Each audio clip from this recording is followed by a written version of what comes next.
Yeah.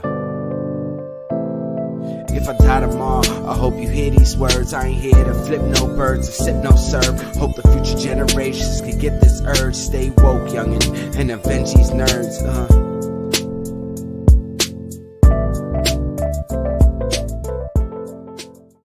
Nerds Around is back. Tuesday night, 9 p.m. We are here. What's up, everybody? It's your boy Sebastian.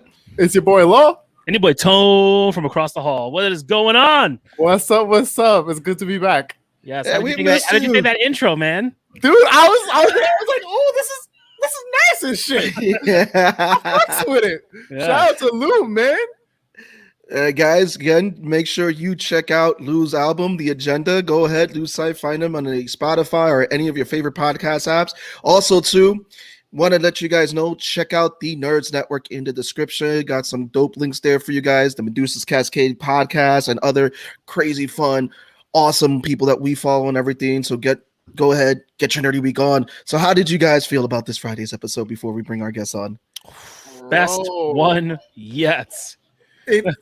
So I've been watching you guys talk about it. And I'm like, yo, it's a little bit of a slow burn. Not really sure where it's going. It's obviously built into something.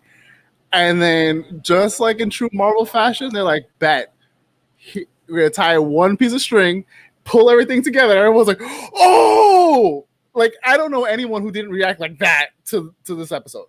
Seriously, the way it opened, it was just like it really just brought things together from what we experienced in Endgame, and it wasn't just like a joke like it was in Spider-Man 2. Really humanized that whole situation. But we'll dive into that. Well, we're going to dive into that because we got two guests with us who are coming on. I mean, we've seen them on the show before, so we want to bring in he's also been a guest host at one point. He's just all around there. Oh, we didn't we do like a whole Kickstarter party for him? He and him and his studio that they worked with. They kicked it out the park. I think we did, and I'm still waiting for my shit. So here you go, Alex Sabutzis. What's up, Alex? What's up? Yeah. So sorry, we'll get to the comics as soon as I stop hosting every goddamn podcast. I filled up my survey, and we're in the same state, so I don't trust this. Well, to be fair, Tom wants it to be driven down to him and hand delivered. Yeah, well, it's got to come through Connecticut first. That's all on Mark. I do digital stuff only.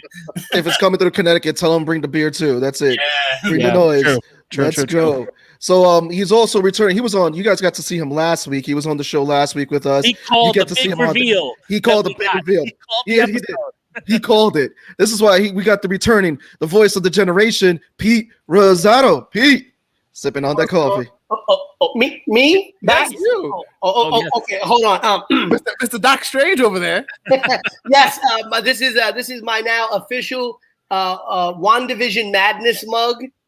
Whenever I'm talking or watching Wandavision, I'm usually sipping out of my mug. Tonight it's coffee, but usually on Fridays when I'm watching Wandavision, it's something a lot stronger. Nice. So let's deep dive it. In honor of Ironmonger, I'm doing a White Russian. Aren't most Russians white? And just an honor because I can do it because I'm rocking one of the Wayward Raven shirts of Berserker. We're going with a Stone Cold Steve Austin ale. There you go. He wouldn't have it any other way. No, I wouldn't.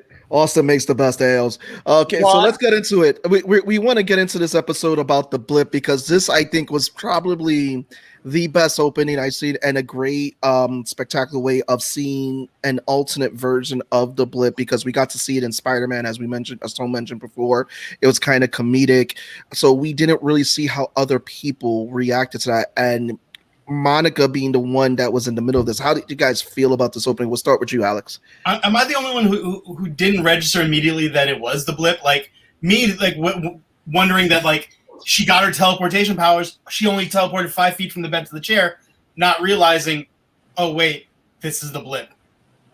So it was for me, it took a minute to realize what was going on. But wow, that was my first oh shit moment. Yeah. I think I picked it up on it a little bit sooner, but it was one of those things where I didn't think that they were going to bring it back up and make it so significant to this story. It makes sense to do it on a TV show more than a movie because they can take the time to go into the blip. Absolutely. I think to Tone's point where Spider-Man Far From Home didn't really do it do it true justice. I think the one reaction we did get that felt kind of like heart-wrenching was when Ant-Man came back and he was like, yo, where is everybody? Like, what's going on? Mm-hmm. Like that was the most like in your face feels moment where now we have WandaVision, Monica wakes up and everyone's just in utter chaos, and we're like, damn, that really like that was something, you know what I mean? Like you have people who were just like, this was like 5 seconds ago. Like I was just here. Pete, how did you feel? Oh, go ahead, Tony. Go ahead, Tony. No, I mean, you know what was really crazy too about it is just like we as the viewers see the blip happen, like we see our heroes disappear and they're just gone, and then our heroes come back and that epic scene, right? And then the blip happens in Far From Home. But like here, when Monica's coming back, we get such a intimate scene of it. How does it come back? How does a person come back from just being just disintegrated? Like you weren't killed, you weren't anything. You were just wiped from the face of the universe as if you did not exist. And then as she's kind of coming back, coalescing, all her carbon pieces are coming together. You hear the consciousness of her memories.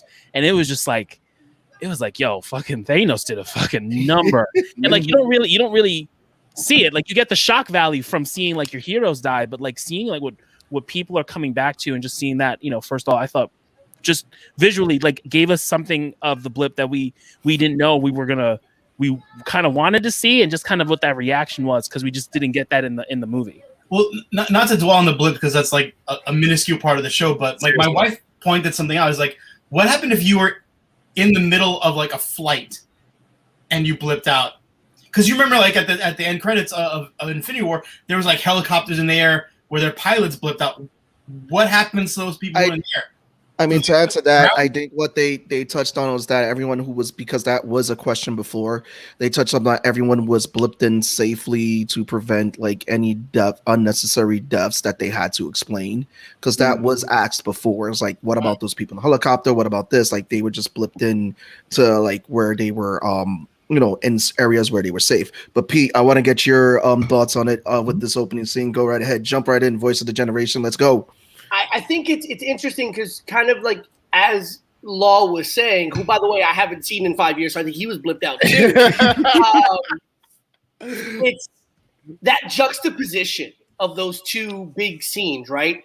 Our one big understanding of people returning from the blip outside of the comedic issue in Far From Home, we're talking about seeing Falcon come back, seeing Panther come back, seeing that beautiful scene in Endgame where all of those heroes make that triumphant return. Everybody's in their feels, crying, orgasming in theaters watching this, right? But we don't see it on the micro level. We see it on the macro level, right? The big picture. How do we win this fight? But we don't see how it affects the everyday person. And even in Ant-Man, you see it during the blip, right? You see this experience of severe loss and dealing with the impact of the blip from the perspective of the survivors of the blip. But it was very telling and so beautiful to see how it happened from people returning, right? That chaos in that small little area. Now you think about this. In Endgame, there was no chaos. Everybody just came back, got to work, did their job, boom, defeat Thanos. But that's what heroes do. They just deal with the hand that they're dealt with and they move forward, right? Versus the everyday person who's just caught up in this world, dominated by everything going on around them, having to deal with all these things and dealing with the here today, gone in 5 minutes kind of death of her mother was a big deal. Because that thought process of, I was asleep for 15 minutes. No, you were asleep for 5 years. Things happened while you were gone. Mm-hmm. And you don't get to make that decision of like, oh, I lost someone, but it wasn't even on my own time. Like I don't get to experience that. Right. I just have to deal with it after the fact. The mental processing of that. Like imagine the PTSD of like, wait a minute, you mean to tell me I lost 5, 10, 15 minutes of what I perceived to be my life and 5 years passed. I've lost family members. I've lost this. I've lost that. Yeah, it was interesting that they touched up on that because they said like her mother died 3 years after the blip happened, so she lost. So she blipped in after 2 years after her lost mother's 2 years with her mother, Yeah. and then 3 years of just regular time too. Well, we got a question coming in. It's from Dominique. Do you guys think Vision is alive, or what's up, Domo? Or is some kind of marionette where Wanda is using his dead body or something? I'm gonna take that because they're pointing out that they think that she probably attached Vision's consciousness to his dead body, and we're gonna talk more about that too in a minute. It's some kind of fucked up Weekend at Bernie's situation going on. It's I mean, how did you guys feel? Let's jump into that. How did you guys feel about that when she saw Vision? And someone even pointed out, like, is that how other people see Vision, or is that how Wanda sees it? It's like, it was very interesting to me. And again, I think it was Screen Rants that pointed out that is Vision's consciousness attached to his dead body? Did she bring it back because she's also known for resurrecting characters that's happened in the comics? So it's like, and they pointed out that he also has super speed, which is something that Quicksilver has. Mm-hmm. So that was something. What are you guys' takes on that? Well, let's not forget, this is not the comics. This is the MCU. In this one, all of her powers derive allegedly from the Infinity Stones, but also there was like, I just recently watched something like that said that there was like a Paul Bettany interview where like they had cut a scene where Wanda's breaking into some facility to take his body. So like that could lean towards that, but if that scene got cut, maybe Kevin Feige wants to change that. So I don't know. I'm like, I have a feeling she is a construct of his mind, and by seeing the dead body, that's like reality setting into her. Like, no, he's dead. I don't think it's a marionette because we haven't seen her resurrect people yet. Now, granted, he is a machine, so maybe that is what's going on, but I vote no. I think it's. I think she's refusing to accept that he died, but also keeping him alive through her new reality. Like she's like, no, he's not, and she's having this break of like, you know, what she wants to be real and what is the actual case. And I don't know if you guys saw, someone pointed out where Alex brought up a good point with the Mind Stone. That Mind Stone gave her powers. So there is so much more to her saying, "You took everything away from me," when she talks to Thanos like that. It wasn't so much you killed Vision, you took Vision from me. The Mind Stone that gave her powers, that gave her brother her powers, all of the things that, you know, led up to this moment that was taken away from her, you know, like was much more than just her losing Vision at the hand of Thanos. Well, and I thought that was so like, oh shit, you know? You just gave me an idea too. Like, technically speaking, the Mind Stone no longer exists in that reality. What if it's the Mind Stone that was keeping her in check? And now without it, that's what made her kind of break with reality. Because it's like, that would actually be something. Ooh, you heard it here first. Ooh, Pete, you want to weigh in that? Do any of the stones exist in this reality anymore? Well, here's the thing. None of them do. If that's the case, can Wanda be her own reality stone? But here's the problem with that, right? The laws of nature still exist, and the laws of conservation of matter still exist, right? So you still have the idea. With Wanda, they don't. Well, no, but matter can neither be, you know, cannot be completely destroyed, right? Wanda negates that. No. But think about what Thanos said. Yeah. Thanos didn't say they were gone, and even I believe Feige or someone else has said it. He reduced them to atoms. Yeah. They are essentially now back on the atomic level. Yeah, so the power dispersed essentially. Right. They aren't the reality. They aren't the stones we know them to be, but their essence still exists in the reality. They are just not stones. We've seen this in a recent run of Marvel Comics where essentially the Infinity Stones gained their own sentience and went out to find hosts for themselves. And kind of the same idea, you know, but you have that connection between Vision and Wanda where they're both kind of created from the same Stone, even though Wanda's powers are very oddly similar to the Reality Stone more than the Mind Stone themselves. So it's a little interesting there. But I do think Vision is dead. I don't know if it's necessarily his consciousness. Rather, it's an amalgamation of what she perceives Vision to still be, which is also why, and this is the question that was asked in this episode. I think it was Agent Wu that asked, why a TV show? Mm-hmm. Yeah. And so to me, here's the answer to that. Wanda, for the majority of her life that we know her in the MCU, was where? Stuck in the Avengers facility.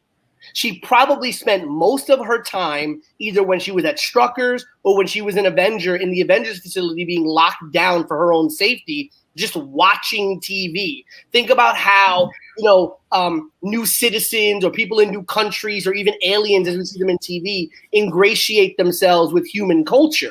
It's, through television, right? And so everything she understands about reality, because to me, she's a very naive character. Everything she understands about reality is built through television.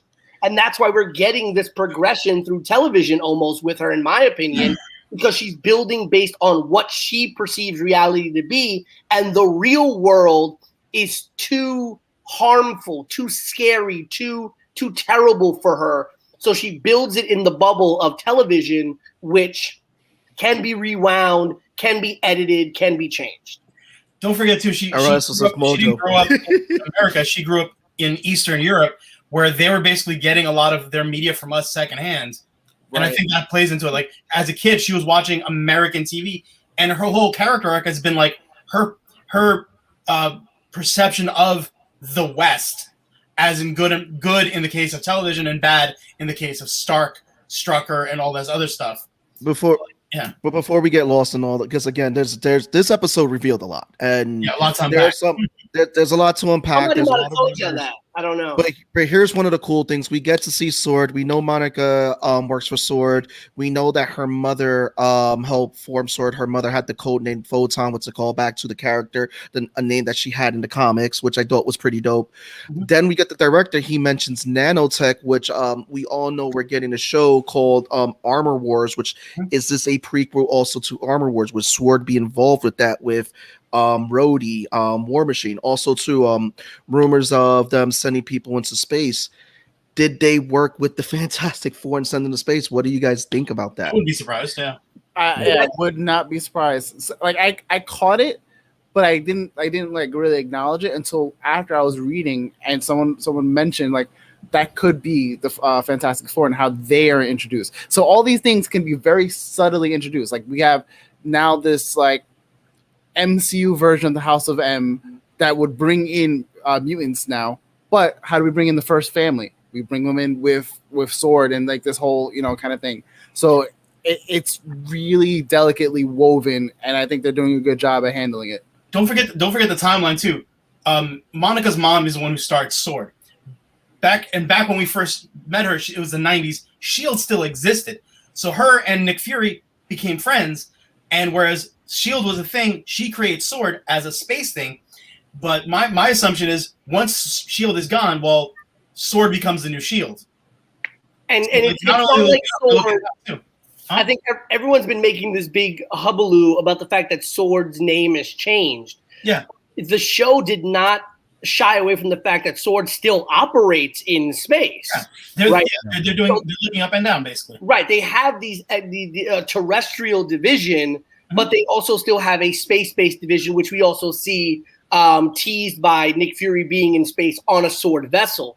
What if Fury was up there early and got trapped up there? What if Fury is stuck up there and hasn't been able to come back? Or, that's still very unexplained on how Fury got up there. Why is he up there? What is he doing up there?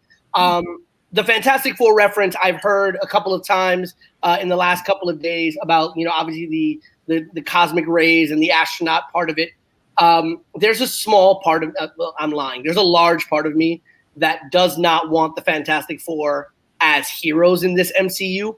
I want the Thinker. I want the evil Fantastic Four. I want the ultimate universe for this Fantastic Four, because I think it would be really cool to have an evil Reed Richards as a big bad in the MCU, it would be a fresh take on the Fantastic Four as we've seen them in different iterations. I go, as dope as that is, as a comic book fan, we have to realize that this is now Marvel's first time dealing with doing the Fantastic Four in the MCU as a whole. Because remember, Fox originally did their properties, so I don't think they're going to go the villain route until they establish them as the first family. I think with the multiverse thing, they could Annabelle because it lines up with the comics. They could have like the first villain be Doctor Doom, and then the second villain be the Thinker.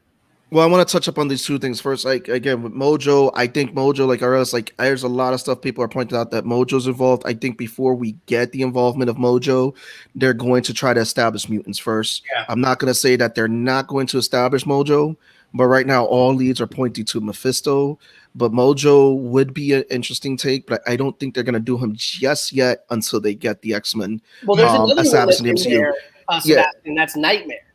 Yeah, because again, with Nightmare, that leads also to in the possibility of Doctor Strange and the Multiverse of Madness. But what Kevin Feige is doing right now, he's establishing the bigger names first, and then he's going to be pulling out those characters as we see him going and all that. Like Nightmare is another possibility, but again, as much as we would like to see a villain version of Fantastic Four, we're probably going to see them try to establish them as their first family first, and try to establish them as heroes, and then maybe once Marvel establishes them, we'll start to get that stuff down the line. Plus, again, like you mentioned, as the multiverse, because now they're playing with the multiverse, we may get alternate versions of them.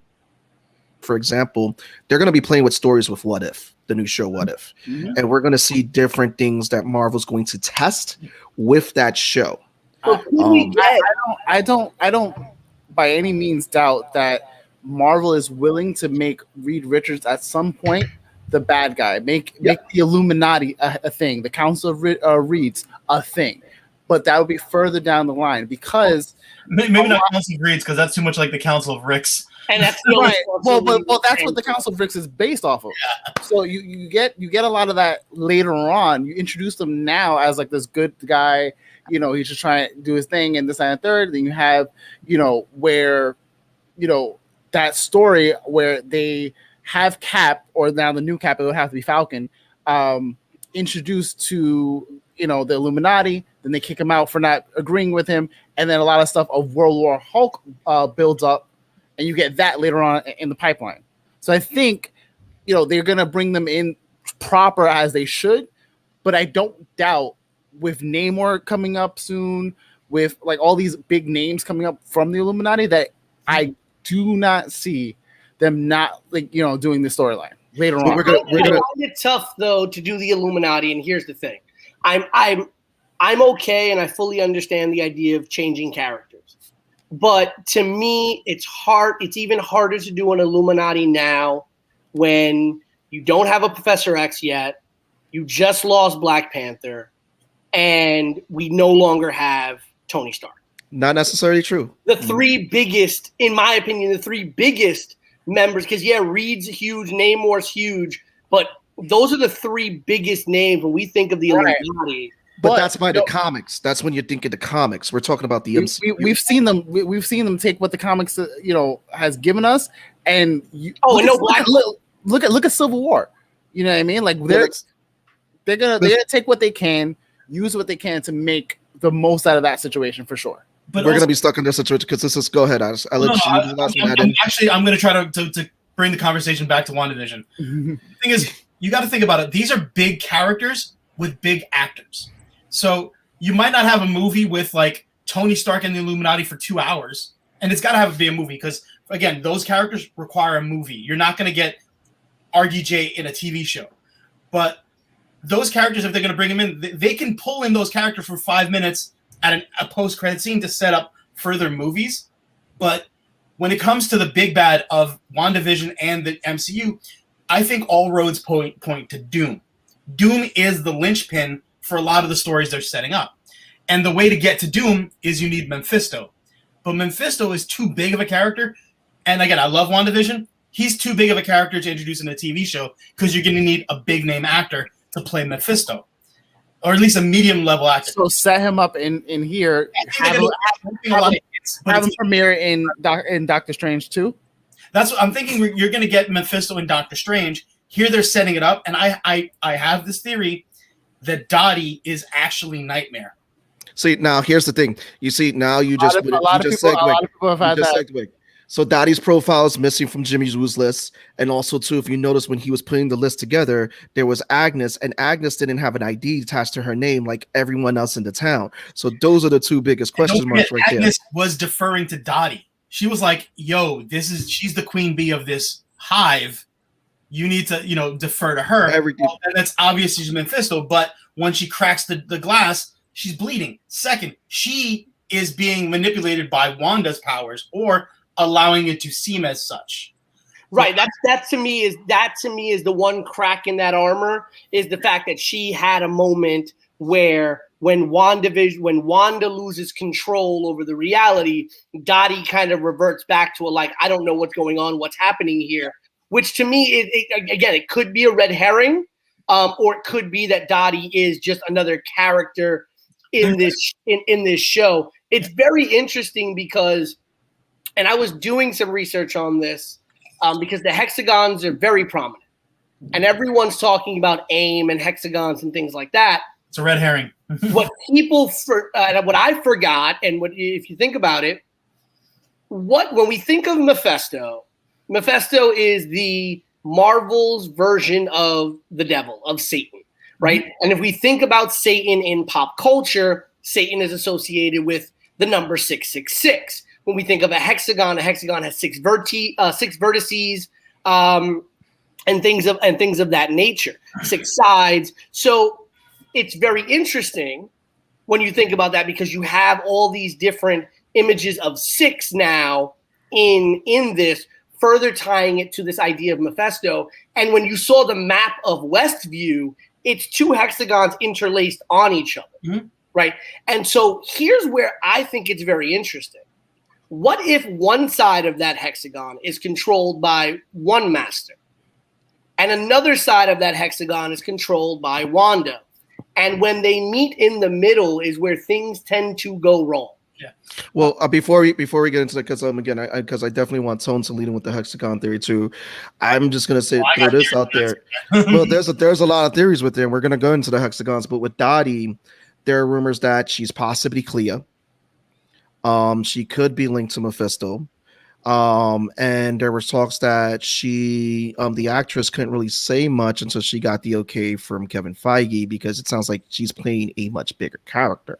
That's why, again, it's really interesting that she had no profile up there. And it's very similar to when Jimmy Woo was looking for his witness that was in protection, and no one knew him. And he pointed out on the board that no one remembers anything in a 5-mile radius, but this particular person, no one remembers that person even outside that radius. So that was something interesting to point out. But Tone, I want to get your take on this and then lead into the hexagons, please.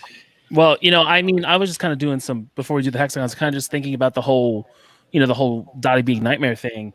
And I know based off research that they potentially may be doing a gender swap of Nightmare and Doctor Strange. Although the red herring there was it Eva Green. So I think you guys have something there with Dottie being Nightmare and not just being, Mephisto or someone else, especially because you don't have to get someone that big to be Nightmare. I just kind of just realized that, and I was like, oh wow, that's kind of on the nose, even if we don't get Eva Green. But I mean, as much as I'd love to see her, in an MCU movie as a villain, yeah, definitely. Yeah. Obviously, yeah.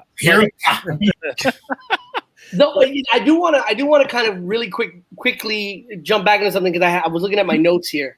When you brought up the idea of is Vision dead and how is Vision still alive?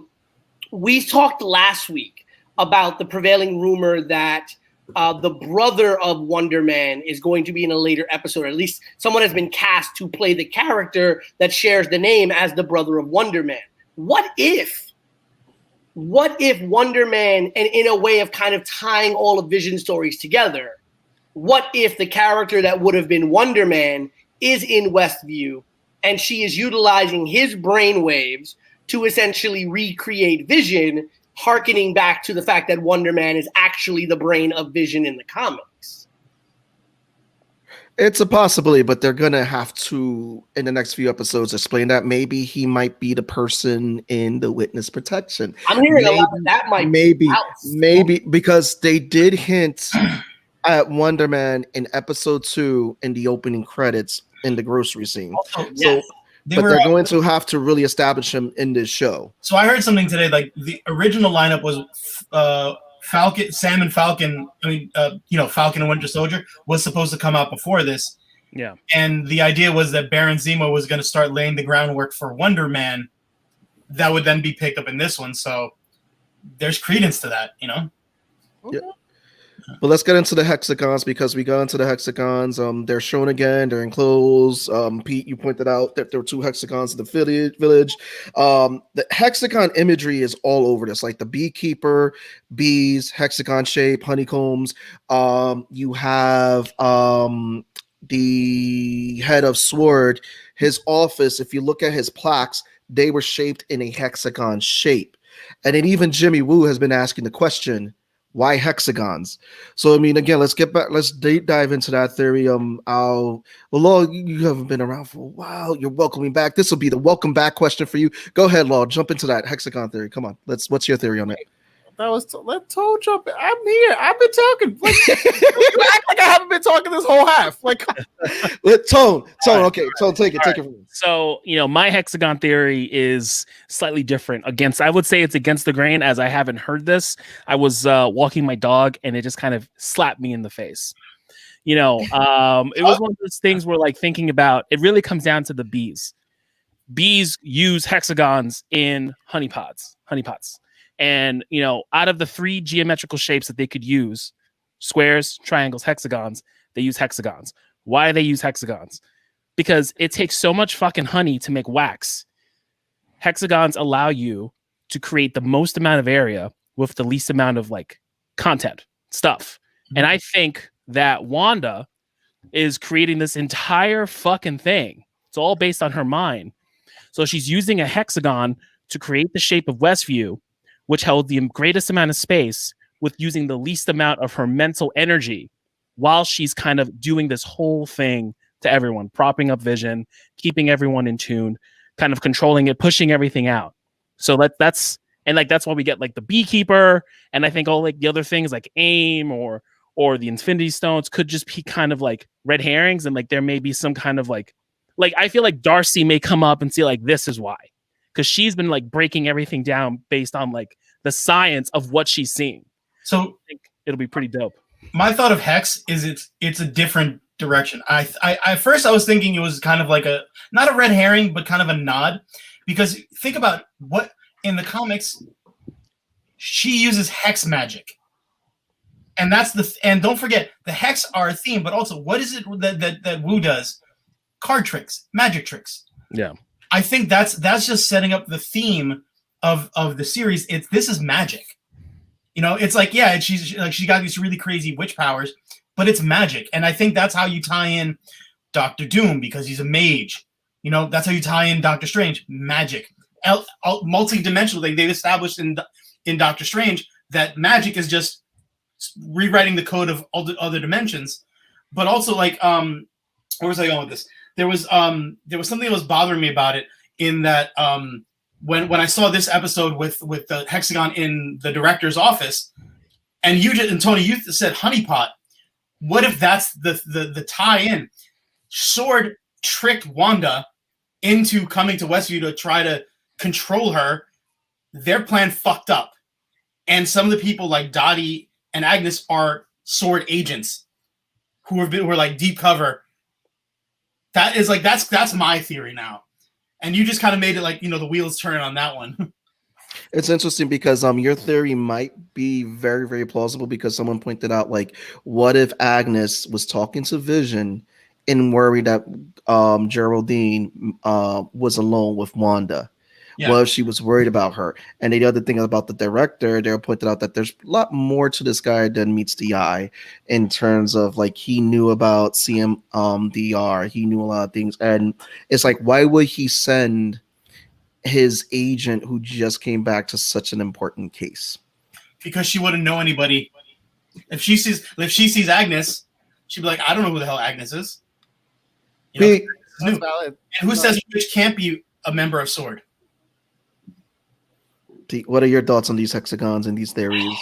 I mean, to me, I think this is going to be the long con for Marvel in this show that I don't think gets really spoken about to the end. I do think it's somehow connected to the reality. It's connected to Mephisto. It's connected to whatever the larger story is.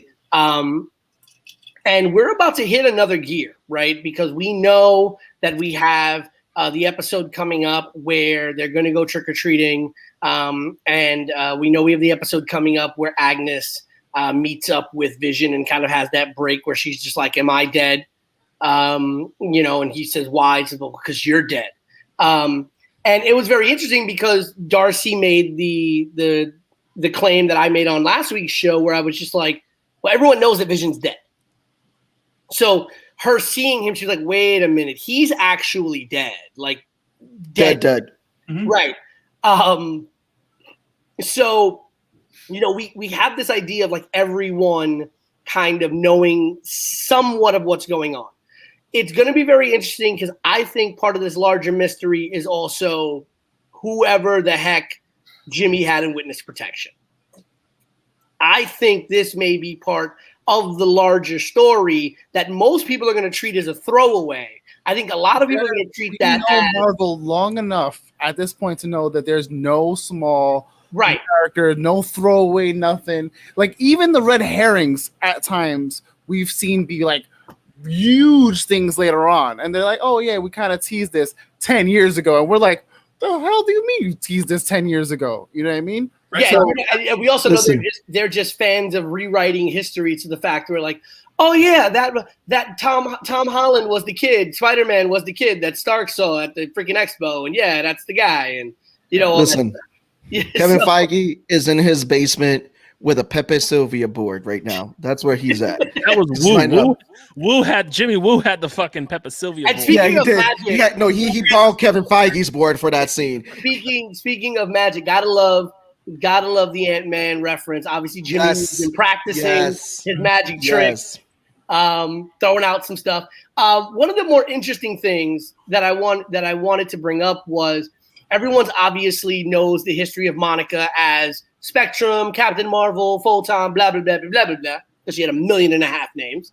Yes, she did. Yeah, she could not decide on a freaking name. But many people were talking about how, and it was interesting to me, she very easily, granted the second time was a little bit more force, but she was able to easily go in and out of the energy field.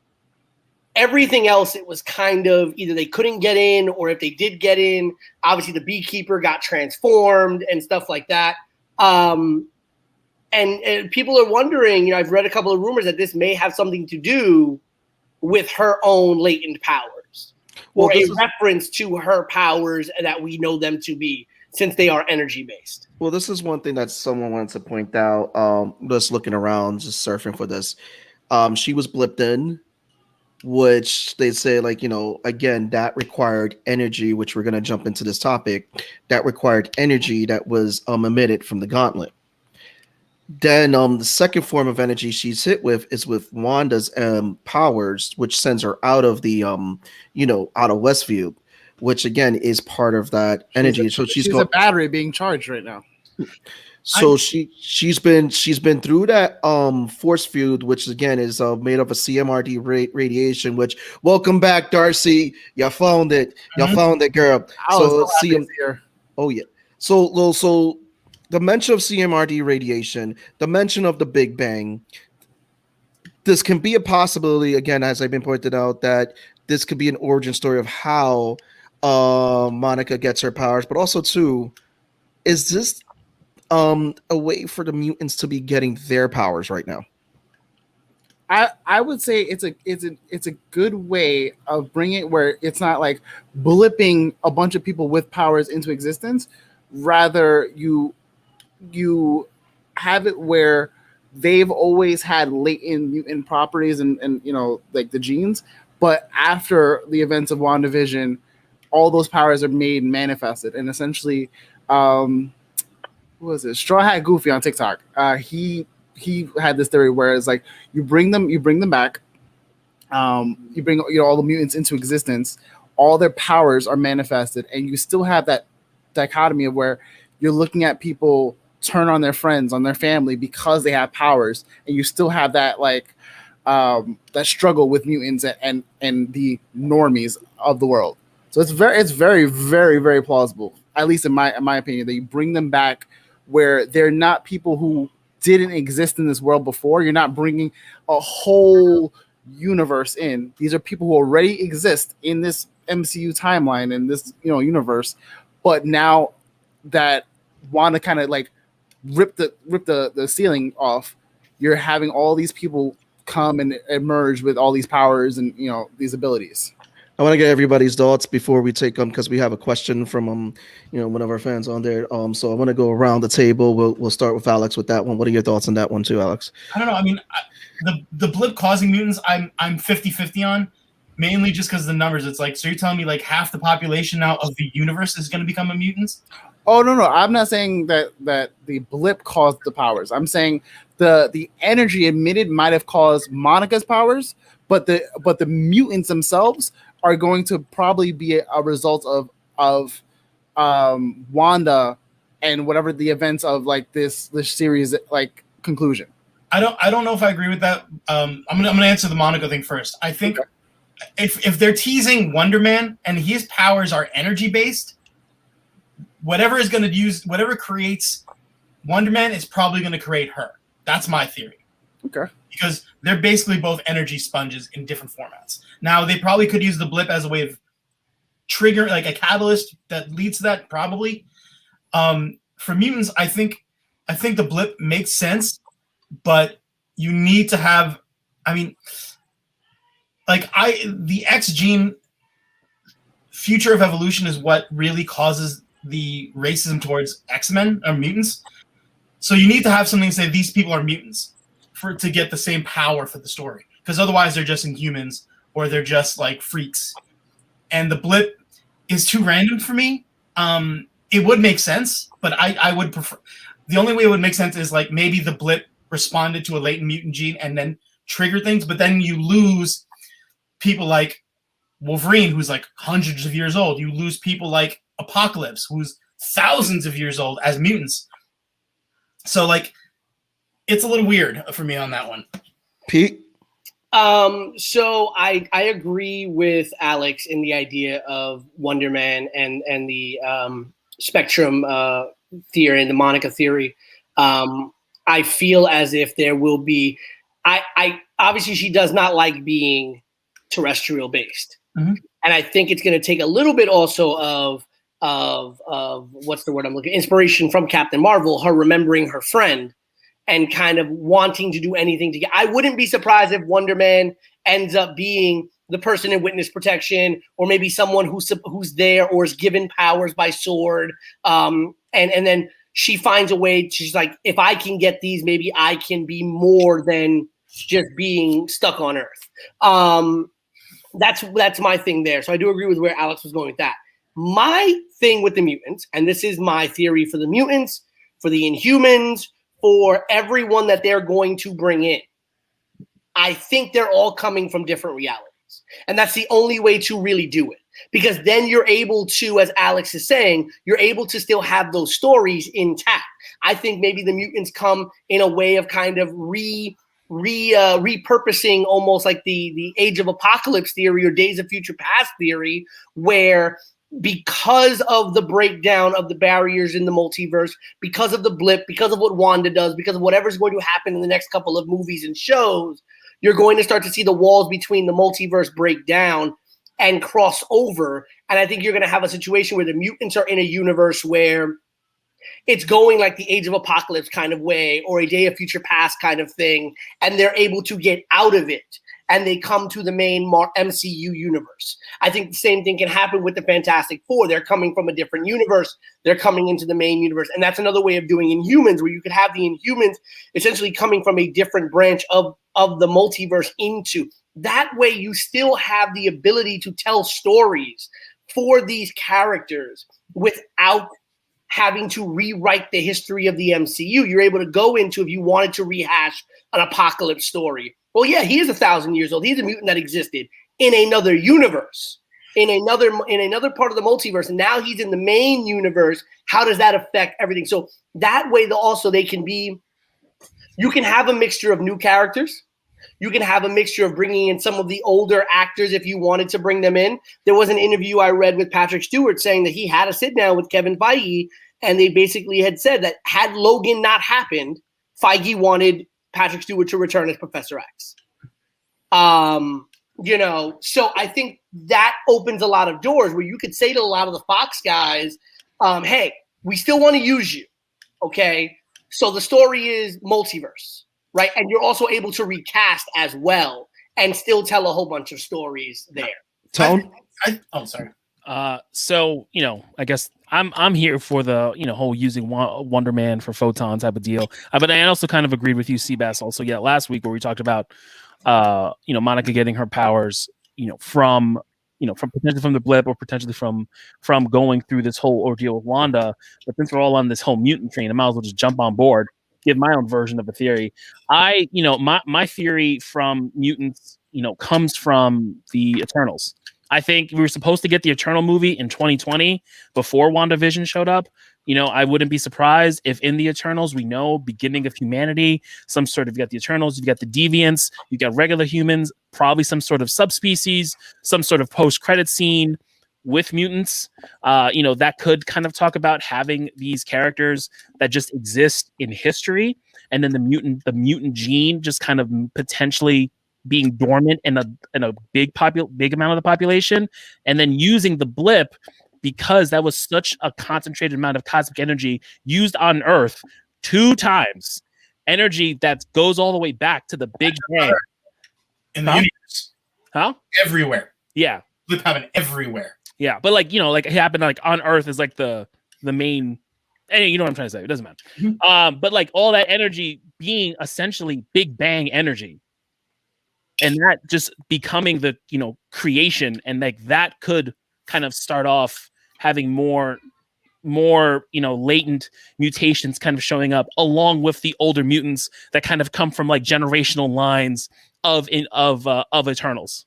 Yeah, you could say that there was a small population of mutants like Apocalypse, like Wolverine, like Sabretooth. Exactly.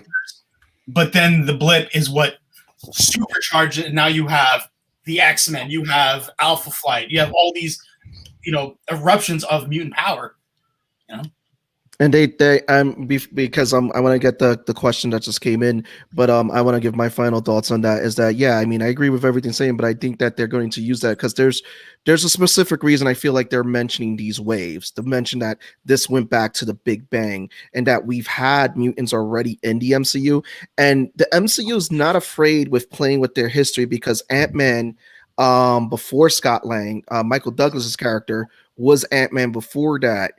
They showed Pym, so they showed that, and they showed Michelle Pfeiffer's character. She was Wasp before that. Before Heroes were the mainstay, Nick Fury started Shield to find people with superpowers and abilities.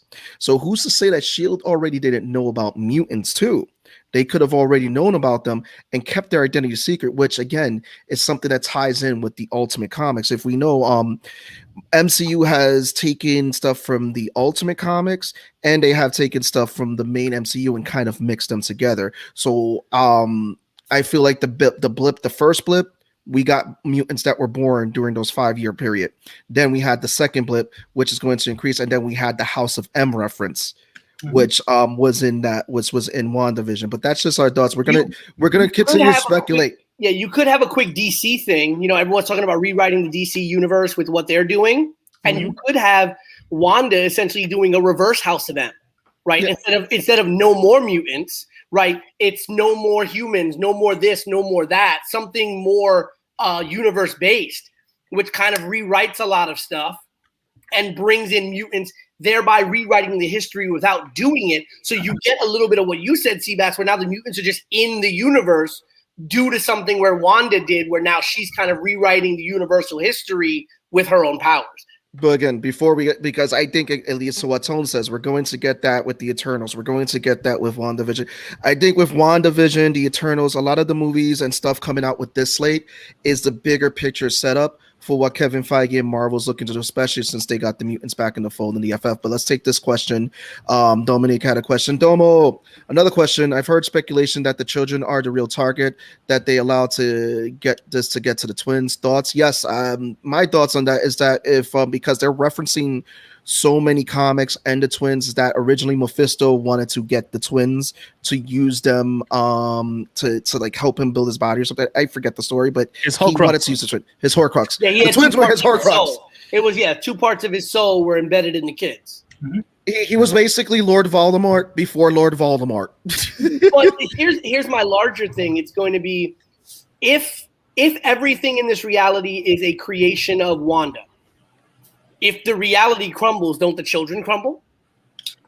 No, because the children were an accelerated part of the reality, right? She became pregnant. I believe that's where Agnes plays a big picture with that. She's not, because the kids are not constructs. They're in the comics, they're parts of Mephisto's soul. Correct. Surfaced through Agnes's manipulation. So the two of them could be weaving a spell to create life using an existing soul. They're not creating like conservation of matter. They're not creating a new soul. They're taking a split soul and putting it in a vessel. So that could be what's creating that. But man, this episode left a lot with this. I want to go into the reaction from Wanda, because it's the 5 thing we're going to cover is her reaction when she shot out Geraldine. It's like we saw this like evil version of Wanda, which again we know she's a broken character in the comics, and that kind of shown. But then there was a moment where she was like, oh shit, what the fuck did I do? And then she just started fixing things and then started acting like if nothing happened. And then you got that version. What are your guys' thoughts about that? Are we going to get the evil Scarlet Witch in Doctor Strange? Or is this the beginning of making, as we were talking about before, some of our current established heroes as villains? We'll lead into you, Pete, with this. I don't necessarily know if it's an evil Scarlet Witch, but I think it goes to what you said about the brokenness of her character, right? She's torn in this reality of like, how do I protect this while also how do I keep everything secret, right? And so I think that's where you kind of have that moment where it's like she knows her reality is threatened. She knows everything could come down in an instant with Monica. So it's like, I need to get rid of this. You're an outsider. You're this, you're that. But now you've created something you can't walk back, right? Now that she's broken these homes, she's done this, she's done that. She has to fix it in order to maintain the reality. So it's this idea of survival. She has to go into that mode to get rid of Monica, but in order to maintain the lie, right? It's just one lie on top of the other, which is where that end scene with Vision was so meaningful to me, where he's just like, we can leave. And she's like, we can't, right? This is home, right? And so it's that kind of moment where it's just like, we still don't know if Wanda is fully in control of this, but we know that she has some modicum of control and or understanding of what's going on that she's not letting us into. Mm-hmm. Alex? You know, I agree with Pete, and you just made me think of something. What if, like, yeah, she's in control, but this is a psychotic break, maybe a dissociative identity disorder or something like that, but at the same time, there's like conscious Wanda and then like TV Wanda, and conscious want to create a TV Wanda to deal with shit, but the illusion only works if they stay put inside of the hex. Maybe that's what happened. Maybe she went to Westview for someone to help her bring back Vision and her family, but the trick was it's Agnes like, yes, we will create this place of power where you can control everything, and the reason being to have her kids and manipulate her, but she consciously knows if she leaves, everything crumbles. Like, she can't leave, otherwise she has no. Maybe she I don't know if she doesn't have the power levels or she doesn't understand she has the power levels, but I think she knows consciously if she leaves, she loses Vision. And very quickly, it goes back to something I mentioned last week. What if Wanda is there of her own volition? What if Wanda is there to get help? And she's trying to process through this, and this is a creation of her own with the help of someone else. So another thing of we can't leave is she's like, I'm here because I want to be here. I need to be here. She's trying to process through whatever she's trying to process through of her own volition, but at the same time, there's nefarious things going on. Law, what are your thoughts? 100%. They actually hit the nail on the head for a lot of this, where I feel like she's so like invested in this, and she really can't like back out from it now. Like she's in too deep, and a lot of it is crumbling. So she's just like doing the little patches, the little fixes. Like I'm gonna take bubblegum and put it here, and everything's being held by threads right now. So we're just waiting for that one thing, that one crack, and everything to crumble, because as strong as she is, as powerful as she is, we're seeing her humanity. So we're seeing her deal with something on such a like an emotional human like level. She's not this grand person of like superpowers. She's a regular person dealing with like so much loss and so much grief, and this is how she can best process it. So she's right now at a point where she's in like Alex said, she's in survival mode. She's 100% survival mode and just trying to protect what she feels like she can do. You know what I mean? Like this is the most that she can control, and she's gonna fucking fight tooth and nail to protect what she can control. But at the result of what? Because we're gonna get a lot of things that start to seep out of the cracks as well as come into those cracks, and it's just gonna like bleed in and out of this reality that she's built right now. Tone, I want to get your thoughts, and then I have a question from someone. Sure. I have a question from Dave the Wave. So, with her reaction to Monica, I actually watched Infinity War and Endgame with the kids like back to back like this past weekend. So her reaction to Thanos, to 2014 Thanos, and she's like, you took everything away from me, was like the same fucking reaction she had to Monica when Monica was like, she's like, who are you? And then like, obviously we get 16:9 and like, she gets back like the way she's actually just starts to talk and she's flicking her hands. It went exactly to that moment of like, you're about to take everything away from me, and there's no spaceship up in the sky to stop me. And so she gets rid of Monica. And I think to everyone else's point in regards to her building up building up Westview, if you think about it, every episode, aside from the last episode, Westview has gotten more complex. We went from the 50s to the 60s to the 70s in color. She now has kids. We know the Halloween episode is happening, and we know in the trailers in that Halloween episode, there are now a bunch of fucking kids around. She's like creating all of this madness and using more and more in her power to create this complex web of a life that, to Law's point, it's eventually gonna crack. We're gonna see those cracks. We're gonna see everything seeping in and seeping out. Vision's gonna have those conversations. We're eventually gonna get a Vision confrontation where she can't rewind it. She can't do anything about it. And then, boom. Like, and there's a point that we see in one of the trailers for one of the episodes, one of the teaser clips, where finally they're just like, screw it. You see Vision in full costume. You see her in full costume ready to fight something. So there's going to come a point where the illusion has to drop. And it's just like, we got to do this. In my opinion, she's a child. She's a child dealing with adult problems. And she has these powers that she doesn't really understand what to do with them. And she's just doing what she can to make things better for herself, what any child would do if you gave them powers like this. I'm gonna throw. We gotta go ahead, Alex. Before I take the question, when they're getting ready to fight, what happens is Wanda actually basically completely takes over Vision, and they're fighting sword to stop them from stopping her. So we got a question from Dave the Wave. He goes, "What would ruin this series?" Perfect answer: Zack Snyder. Warner Brothers. Gungans. Oh God! Stop the two of them. Stop. Well, we're in the series. I'm already gonna watch that 4-hour match. You're gonna watch that shit? Yeah, of course. Everyone's gonna watch it. Let's not talk about it. Let's not talk about. Yeah, okay. What, the Snyder Cut?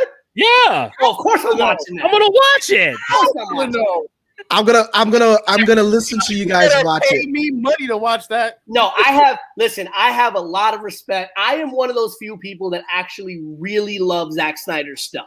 Now, again, also understand I'm a person who loves those deep dives, those expositional dives into things. So the way that Zack Snyder universe creates, this comes to what I do in pro wrestling and what I do in my life as a teacher, right? I'm all about the long game, right? I'm not about what gets you today. I'm about what can I do today that in 10 years is going to get you. And that's what I think a lot of people kind of get upset with Zack Snyder, because Zack Snyder is not a movie director. He's a universe builder. He's a world builder.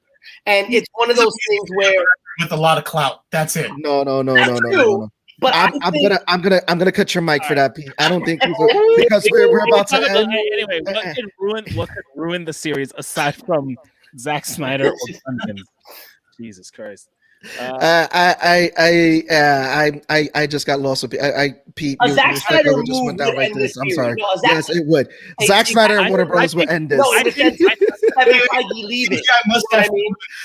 Kevin Feige leaving. Yes. Kevin Feige has a book. If he leaves with that book, we're not going to get the full Wandavision. Right, we're done. No, I think we're past the point of no return of what could make this show worse. Like we talked about in our first review of the episodes. We were talking about the fact that like the way this show opened up is so foreign to what people were used to in regards to Marvel TV, and they took that gamble, and I think it paid off. I think they did it great using especially those homages. So really, that old 50s television could have been the catalyst to be like, what could make this show go worse? And I think they're beyond that. And now they've got everyone invested after episode 4. So I think, it goes back to conversations like everyone who's a big comic book fan is going to watch this to the end.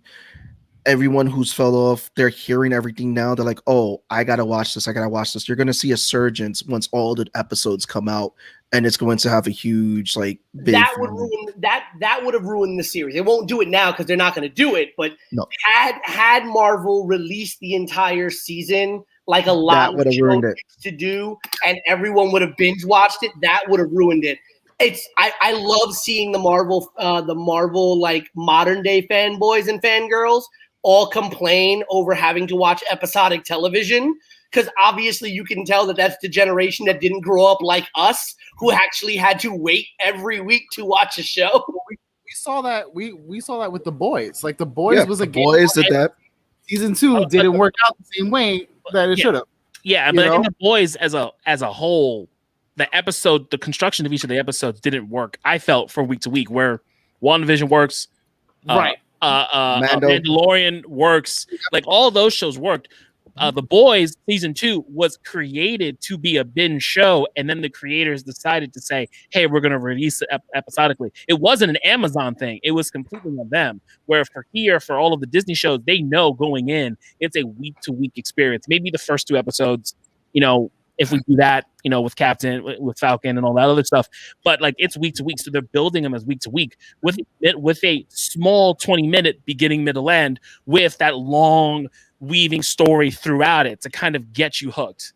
It's a movie cut into segments, which is what I think Marvel's really great at, right? They created a movie, made 9, and said, how do we take this movie and cut it into 9 chunks that'll be beautiful all of its own? And that's great. When you have individual chapters of a story that are just as captivating as the entire story, that's incredible. And it's also very hard to do. So Marvel just continues to raise the bar and then pass the bar every single time.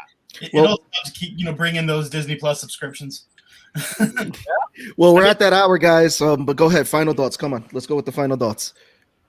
Tom, go ahead. You were supposed to say. Okay. I know. I was gonna say it would be really cool if after they release all of the episodes, they give us like a, like to Pete's point, just like a movie version where everything's connected. You can just watch it straight. Just because the way all of the episodes have ended, where like we know like it has that transition of going from the 50s to the 60s, from the 60s to 70s in the color. Like they ended very nice, where you can kind of watch it all as one piece without those fucking credits. Well, last thing to say before we go, Tone, about that, right?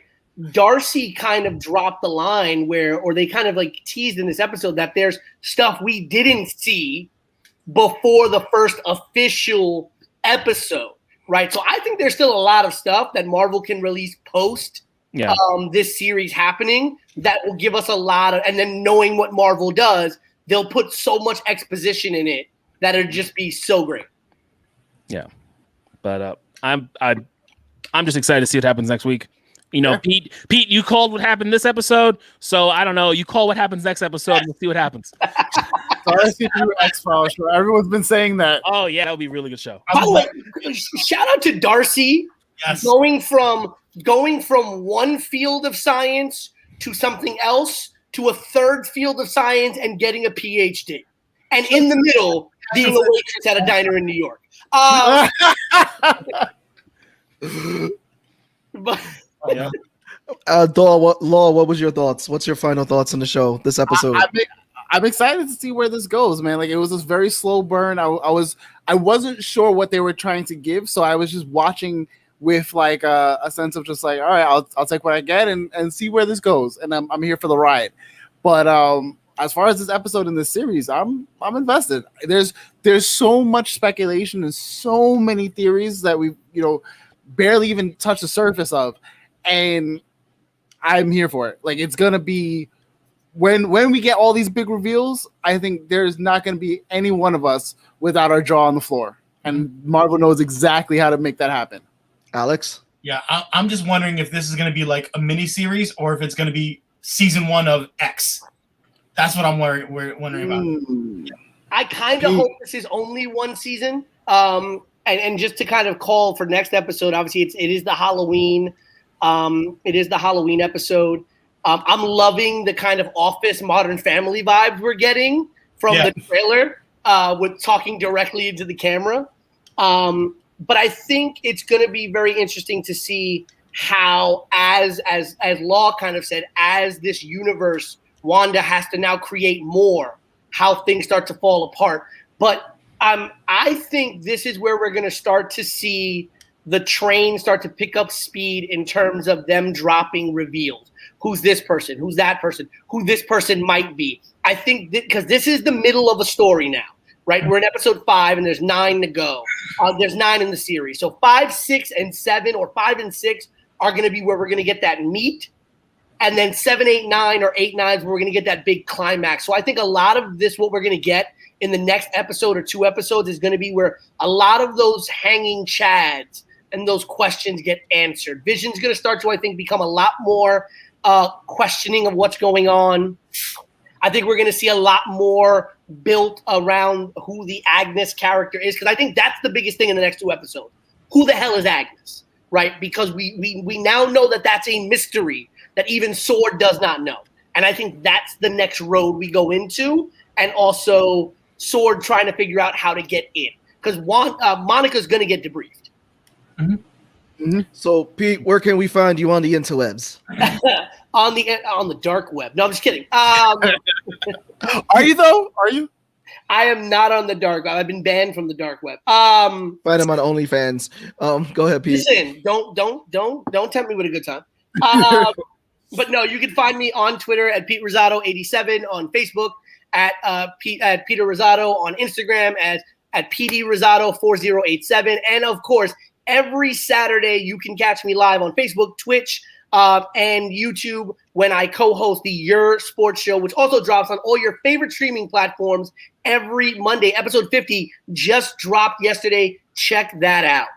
Nice. Alex, where can we find you on the interwebs? On pretty much every social media platform as ASAP Can Draw. You can also find my artwork on damnheroes.com or waywardraven.com.